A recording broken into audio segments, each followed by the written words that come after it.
Coucou tout le monde et bienvenue dans un nouveau vlog romance What the fuck avec pour thème la mythologie grecque. Les trois livres que j'ai choisis pour ce vlog vont être autour de réécriture ou de personnages de la mythologie grecque. On a d'abord Radiant Sin, le quatrième tome de Dark Olympus de Cathy Robert. Le premier, Neon Gods, a été traduit en français, c'était une réécriture d'Hadès et Perséphone. Le deuxième, c'était une réécriture d'Eros et Psyché, que j'ai détesté. Le troisième, une réécriture d'Achille, Patrocle et Hélène. Enfin, une réécriture de... vous comprenez ce que je veux dire. Disons que ça se concentrait sur ces personnages-là. Et je l'ai adoré. Et celui-là va tourner autour d'Apollon et Cassandre. J'ai eu un bug. Cassandre. Dans la mythologie grecque, ça se passe très mal pour Cassandre parce que Apollon essaye de l'amener dans son lit, mais elle refuse et il la maudit en disant que plus personne ne croira à son pouvoir de prophétie. Possible qu'ils finissent par l'agresser quand même, je suis plus sûre, mais elle va finir avec un des rois grecs qui envahissent Troie et lui c'est sûr qu'il va l'agresser sexuellement. J'ose espérer que c'est pas ça qui va se passer dans ce livre parce que ce n'est pas trop de la romance. Donc il va y avoir Apollon et Cassandre, mais je pense que pour le reste, l'autrice va avoir brodé un peu sa propre histoire comme dans les autres tomes. Ce qui est intéressant, c'est qu'au fur et à mesure des autres livres, on avait le world building qui se développait, donc j'ai hâte de voir ce que ça va donner dans celui-là. Je vais pas vous spoiler à ce niveau-là, je vais vraiment me concentrer sur la romance pour ce vlog et sur le côté steamy. D'ailleurs, le deuxième livre que j'ai prévu pour ce vlog, c'est un autre Cathy Robert qui s'appelle Learn My Lesson, ouais, qui est une réécriture de Hercule, genre en mode Disney un petit peu, parce que c'est comme la chanson de Megara, je croyais pourtant avoir appris ma leçon. Ça là. Donc ça va être entre Hercule, Megara et Hadès. Donc on va avoir un petit trio intéressant. On va voir comment elle a écrit ça parce que c'est un livre un peu plus vieux. J'ai pas eu des très bonnes expériences avec ces plus vieux livres, mais je suis curieuse. Et puis on reste dans la mythologie grecque. Hercule, c'est un personnage que j'adore, j'ai très hâte. J'en profiterai peut-être pour revoir le dessin animé. Et le troisième, c'est The Powers of Hades. Vous voyez de qui je veux parler. C'est une réécriture de Perséphone et Hadès. Encore une fois, je ne m'en lasse pas. J'adore. Et donc là, on a une jeune femme qui a été kidnappée apparemment de notre monde et qui va être contrainte et forcée de participer à une compétition pour devenir la reine du monde des enfers et donc l'épouse d'Hadès. J'imagine bien qu'il va y avoir une romance à un moment entre les deux. J'adore le livre avec des compétitions. J'espère que ce sera spicy pour que ça ait une bonne place dans ce vlog. Mais j'ai très hâte. Je pense que lui, ça va être le dernier que je vais dire, que je vais commencer avec les Cathy Robert pour bien me mettre dans le mood. C'est le moment où je fais mon petit disclaimer habituel que si vous faites partie de ma famille, ne regardez pas cette vidéo là s'il vous plaît. Merci.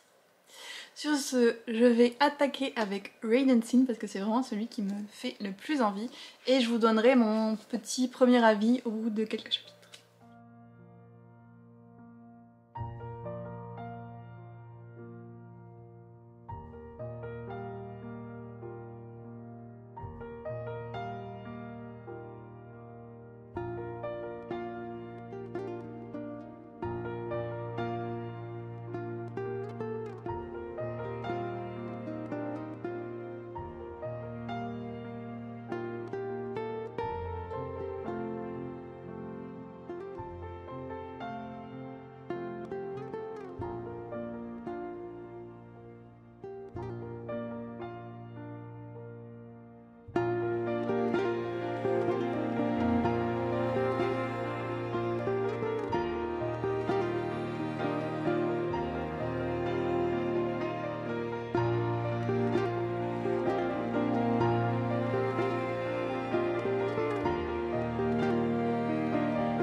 retrouve en mode 100% nature.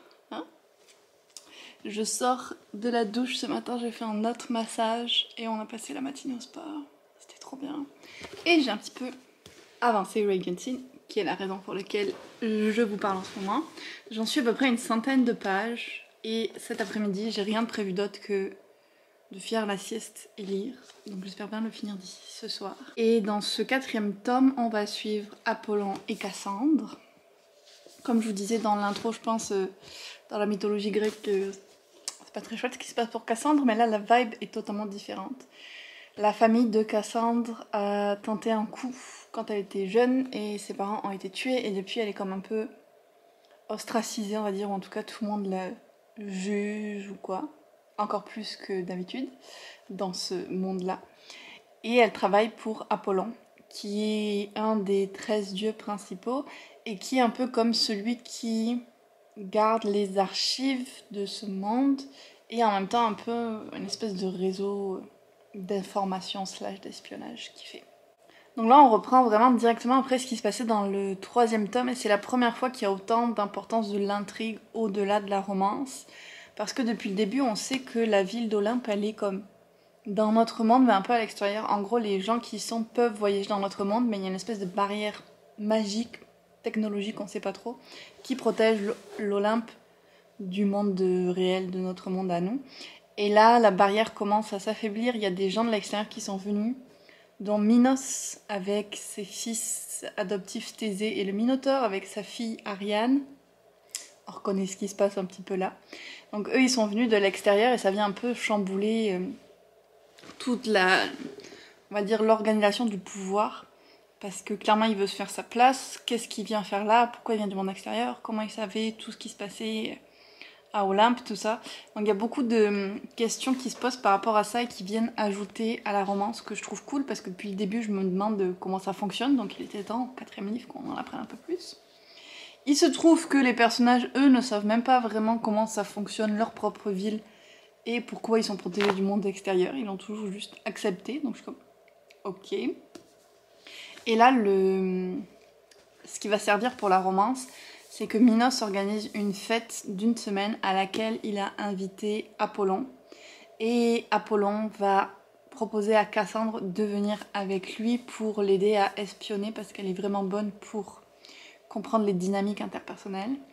Sauf que pour ce faire, ils vont faire semblant d'être ensemble. Donc on a un petit fake dating comme je les aime.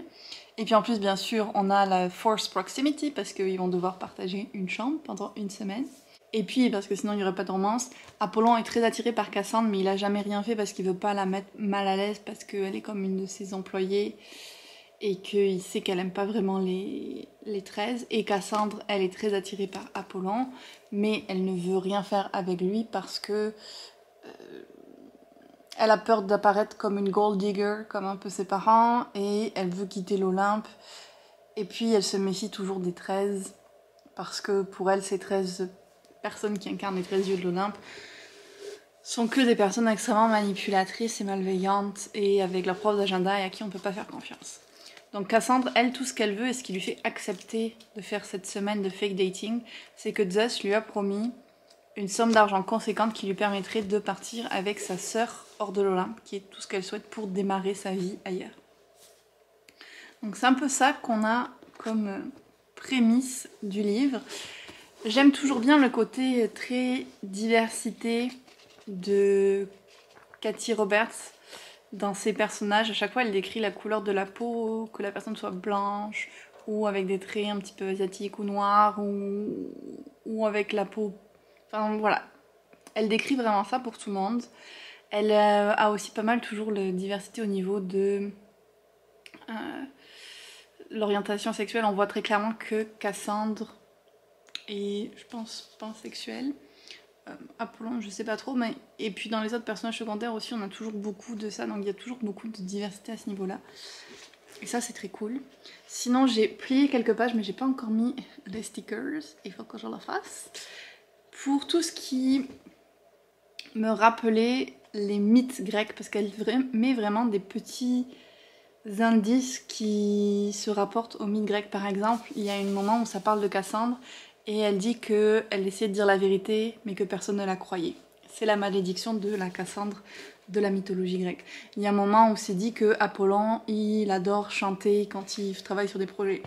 Apollon, dans la mythologie grecque, c'était le dieu du chant et de la danse et de la musique. Il y a plein de trucs comme ça là, notamment ils sont dans la maison de Minos et il y a un labyrinthe extérieur. Minos était le roi de Crète à l'époque du Minotaure. Un de ses fils adoptifs étant le Minotaure. Donc on voit tous les petits indices comme ça et je me régale, c'est comme des petites pépites pour les fans de mythologie grecque. Il n'y a pas encore eu vraiment de scène steamy, il y a juste eu un fake kiss genre en public pour montrer qu'ils étaient en couple. Donc j'attends de voir comment ça va se passer. Comment est-ce qu'il va y avoir une particularité aussi, parce que dans chacun de ces livres il y avait un peu des particularités de relations, on va dire, qu'elle décrivait dans les scènes spicy. J'attends de voir ce que c'est ça. Ah oui, aussi le personnage de Cassandre, c'est une femme grosse et ça on aime toujours voir ça dans les romances et qu'elle soit genre confident quand même et tout ça. Enfin, j'aime comment l'autrice fait ça aussi et qu'elle essaye vraiment de représenter un maximum de personnes dans ses livres sans que ça fasse forcer ni rien. Bon, voilà pour la petite update. Je vais essayer, comme je vous disais, de le finir aujourd'hui. Je vais voir si je vous en reparle en cours de route, si se passe quelque chose de vraiment waouh. Sinon, je vous dirai ce que j'en ai passé à la fin. Mais j'ai hâte d'arriver au spicy parce qu'en principe, avec Cathy Robert, c'est pas mal. Ça y est, j'ai fini le livre. Je l'ai lu quasiment d'une traite, tout ce qui me restait là cet après-midi. J'écoutais en fait aussi un livre audio avec Libro, c'était un des livres du mois. Donc c'était cool d'avoir les deux. Vous voyez que j'ai pris le temps de mettre aussi mes post-it. Donc on a le vert pour tout ce qui est inspiré ou des éléments qu'elle a repris de la mythologie grecque. Comme ceux dont je vous avais un petit peu parlé, il y en a vraiment plusieurs et c'était chouette de les découvrir au fur et à mesure. On a le rose pâle pour ce qui est un peu plus diversité, on va dire. On a le bleu pour ce qui touche à l'intrigue. Et le rouge pour les scènes spicy. Et il y en a beaucoup quand même. Surtout qu'elle dure longtemps en fait, c'est surtout ça. Ça dure vraiment plusieurs chapitres. J'ai mis un seul rose pour la relation. J'ai trouvé juste un moment vraiment particulièrement cute dans la relation, on va dire. Et je vois qu'il y a une page que j'ai pliée, j'ai pas mis de post-it. On verra ça si je mets une couleur différente ou pas. Je pense que c'était parce que j'aimais la manière dont Apollon parlait d'elle, genre physiquement et tout ça. Sinon, qu'est-ce que j'ai pensé de ce livre? Je pense que je l'ai un peu moins aimé que celui avec Hélène, Achille et Patrocle. Mais c'est quand même vraiment pas mal. La relation entre les deux est sympa, il y a un petit côté kinky quand même, mais c'est pas le pire de ce qu'écrit Cathy Robert quand on a lu ses autres Monster Romance, c'est bien pire. Donc un petit peu spicy, enfin quand même bien spicy, mais pas le plus what the fuck qu'elle ait écrit. La relation entre les deux était assez chouette aussi. Apollon est un personnage quand même assez sympa, très respectueux et puis très attentionné envers elle. Cassandre, elle est un peu plus... comme elle a un peu plus de mordant, mais elle avait un personnage sympa aussi et qui... En fait, les deux étaient amoureux depuis des années, donc ça avance quand même assez vite, leur relation. C'était pas non plus la plus palpitante, je dirais, de tous les livres que j'ai lus. Il y a comme pas vraiment de tension. Une fois qu'ils ont commencé à être ensemble, ils restent ensemble à peu près jusqu'au bout. Il n'y a pas de moment de tension. Je pense qu'à ce niveau-là, j'avais préféré, c'est ça, celui d'avant avec Hélène. Sinon, ce qui était intéressant dans celui-là, c'est qu'on en apprend plus sur un peu l'ennemi de l'Olympe. J'ai des hypothèses que je vais pas dire pour pas vous spoiler, mais j'ai des hypothèses par rapport à des choses qu'on a appris dans ce livre. Dernière update, je pense que je vous avais parlé du jeu aussi de Minos, là, la fête qu'il faisait pendant une semaine et qui tourne un petit peu au cauchemar, ce qui n'est pas une surprise. J'avais à peu près prévu ce qui allait se passer, c'était pas vraiment une surprise. Même si j'avais pas tout vu genre jusqu'au bout, j'avais une bonne idée de ce qui allait se passer, mais c'était quand même bien, ça rajoutait un côté un peu action et une tension à l'histoire qui n'était pas reliée à la romance du coup.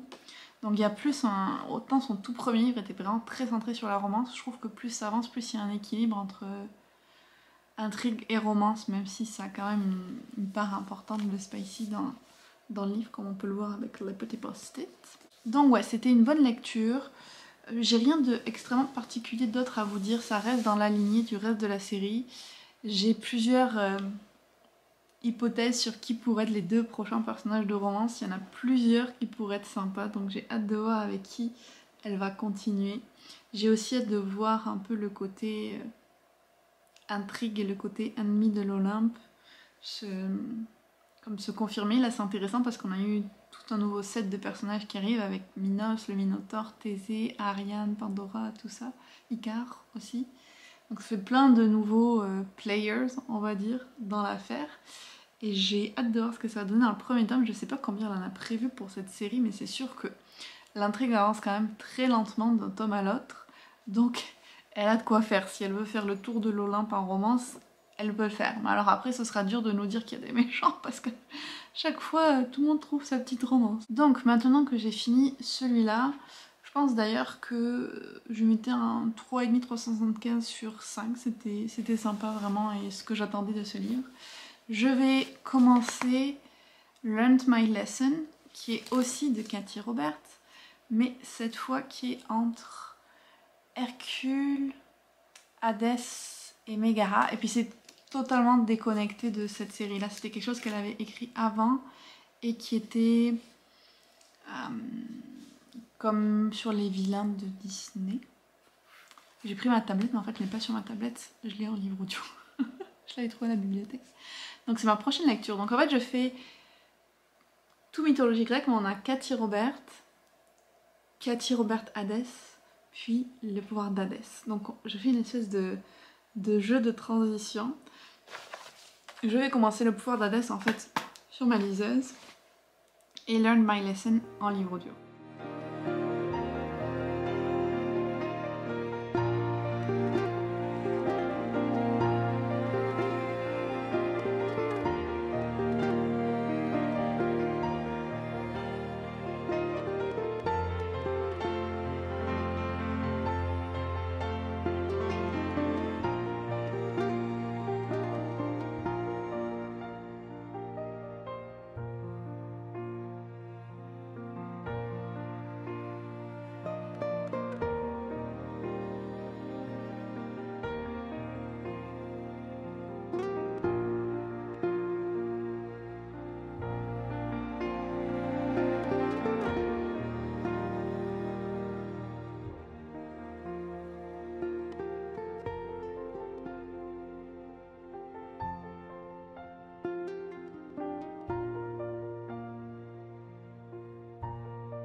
J'avais prévu d'appeler ce vlog Romance Spicy au chalet, mais clairement ça ne s'est pas passé comme prévu vu qu'on est revenu à notre appart et que je n'ai pas fini mes lectures.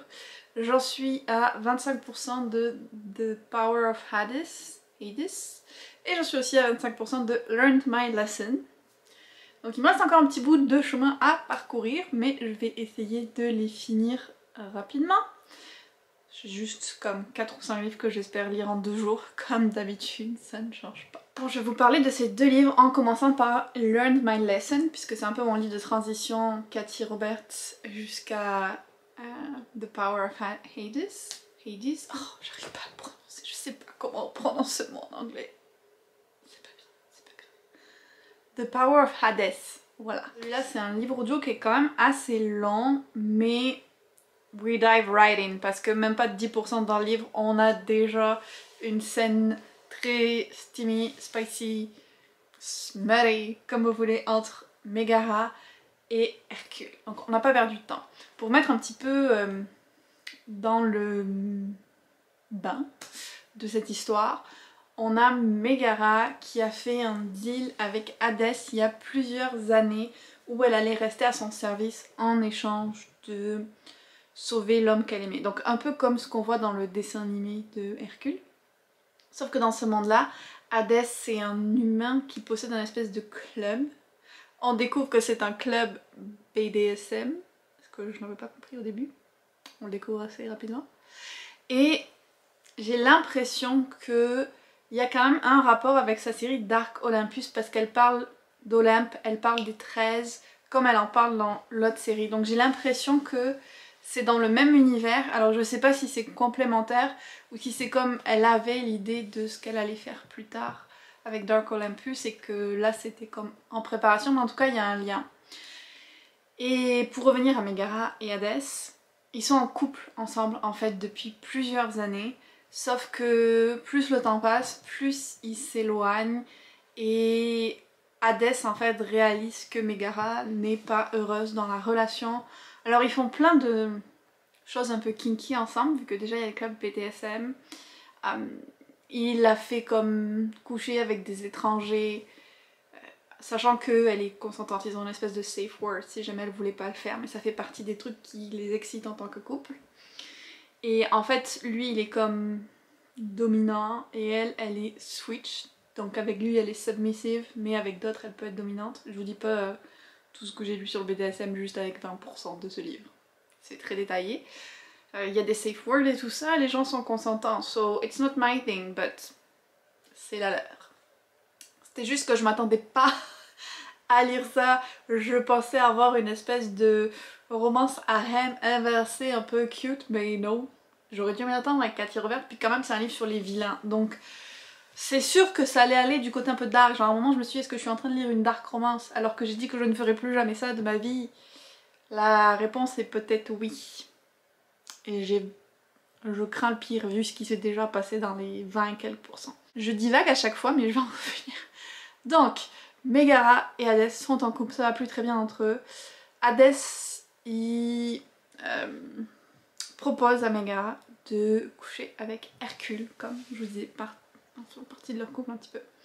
Elle le fait, et puis à la fin de ça, la situation est telle qu'il les interrompt, il se fait connaître d'Hercule, et il fait comme croire à Hercule que Megara est sa prisonnière et qu'il l'a comme forcé à faire ça, ou en tout cas il lui laisse sous-entendre. Et Hercule, qui est un peu innocent, on va dire ça comme ça, il décide de sauver Megara, la demoiselle en détresse. Et donc il va faire un nouveau pacte avec Hadès, dont les termes sont assez flous, où il va devenir à son service pour la vie. Et en échange, Hadès dit qu'il ne forcera pas Megara à faire des choses qu'elle ne veut pas. Sauf que Megara, jusqu'à maintenant, elle faisait que des choses qu'elle voulait, donc Hercule s'est un peu fait avoir. Il se retrouve à devoir être employé de ce club BDSM, à devoir porter des tenues spécifiques.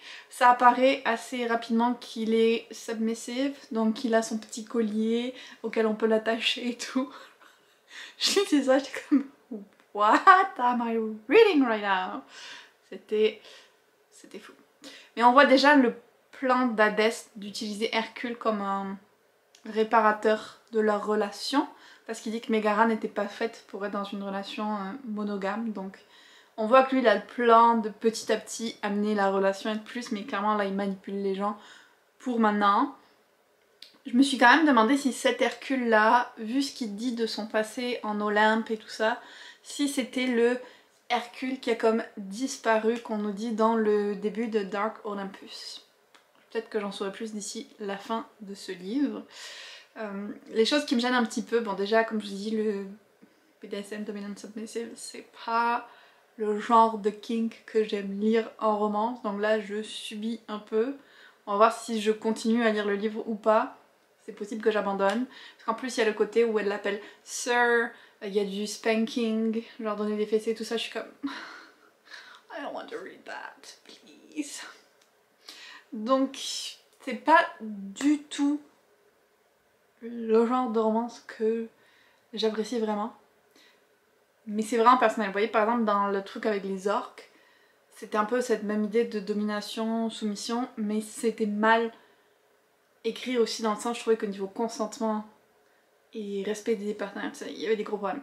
Là, c'est pas mon truc à moi du tout de lire ça, mais il y a du consentement, il y a des règles, il y a une assurance que les personnes veulent faire ce qu'on leur fait faire et tout ça. Donc dans l'absolu, c'est bien fait. C'est juste que c'est vraiment pas quelque chose que j'aime lire moi. À voir si je vais donc le continuer ou non, si le plan d'Hadès pour détruire Olympe apparemment va m'intriguer assez pour que je continue à lire. Point d'interrogation pour celui-là, parce que vraiment je m'attendais pas à ça.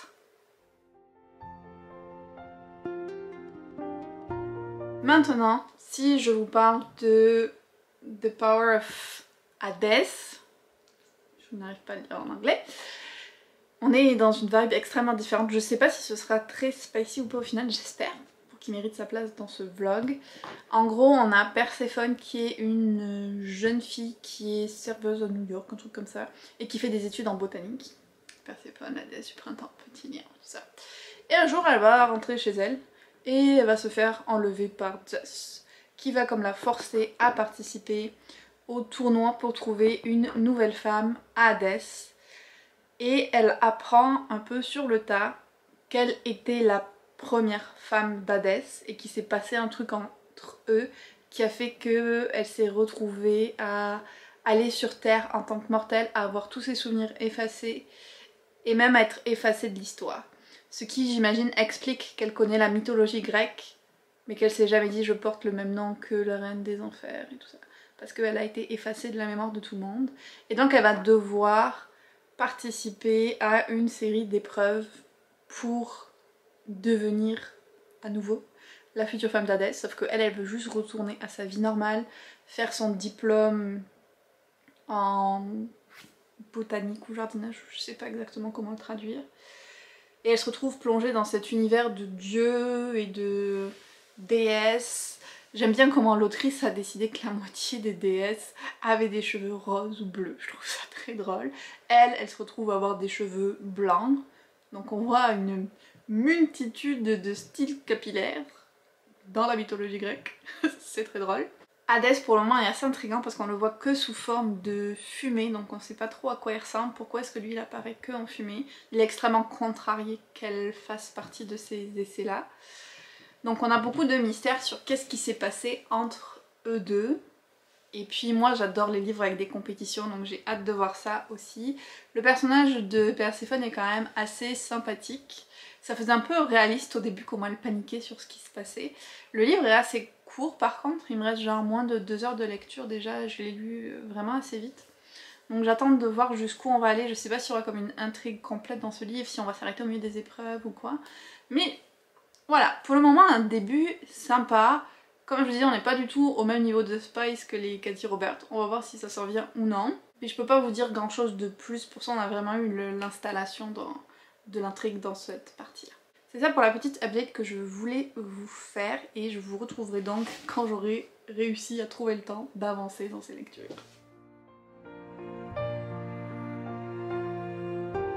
Ça y est, il fallait bien que ce moment arrive un jour dans mes aventures romance what the fuck.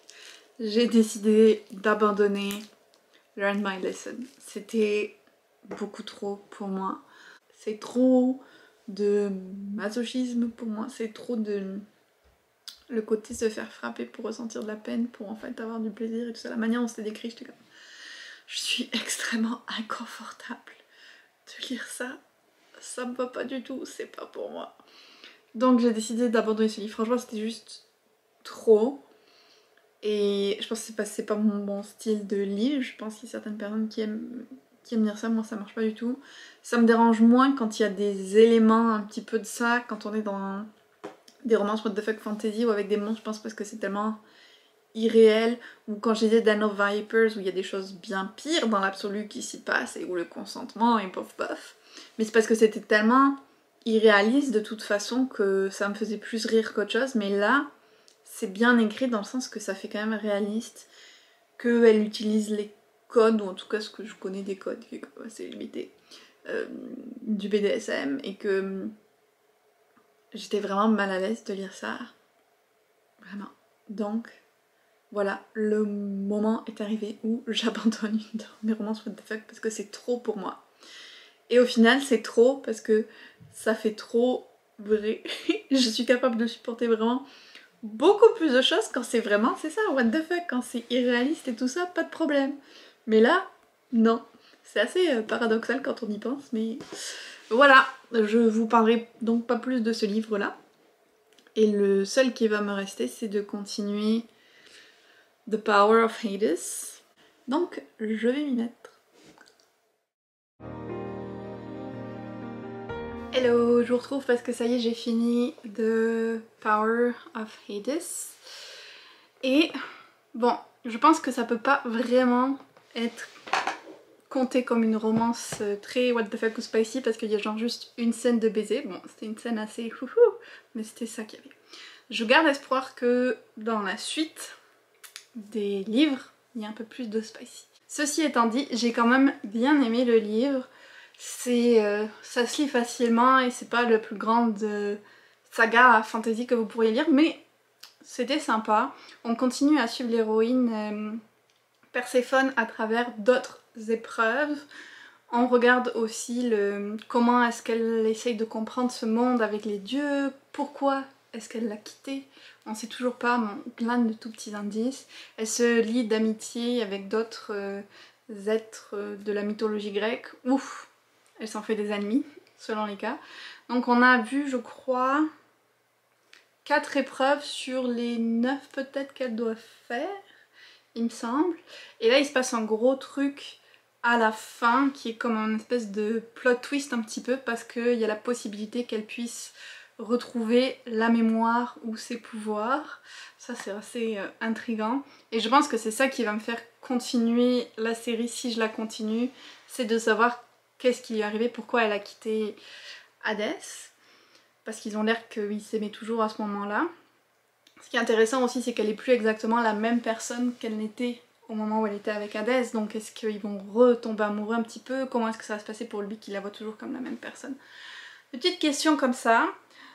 C'était, voilà, de façon globale c'était une lecture sympa mais j'ai pas grand chose à vous en dire de spécifique parce qu'il y avait rien de genre waouh ou de particulièrement notable qui se passait dedans. Je sais pas trop si je vais la continuer ou pas, je suis tentée de dire oui parce que ça m'intéressait bien quand même, mais c'est sûr qu'elle va être très bas dans ma liste de priorités, voire peut-être en pause pour un temps indéterminé, jusqu'à ce que j'arrive à un peu diminuer le nombre de séries que j'en cours. Un nombre qui ne fait que grandir, entre nous soit dit. Et puis j'ai vu que le 2e tome était payant sur Kindle. C'est pas sur Kindle Unlimited. Et ça c'est toujours frustrant quand il n'y a que le 1er tome qui est accessible et pas les autres. Donc une conclusion un peu courte pour ce livre et une conclusion aussi de ce vlog. Si jamais vous voulez en voir la version longue avec des petits bonus sur les scènes spicy, ça va être disponible pour mes Patreons à partir du niveau Mug Doudou. Donc n'hésitez pas à le faire si ça vous intéresse. N'hésitez pas à me dire aussi en commentaire si vous avez lu certains de ces livres, si vous tente, si vous en avez d'autres à me suggérer que vous aimeriez que je chronique. Et puis on se retrouve très bientôt dans une autre vidéo.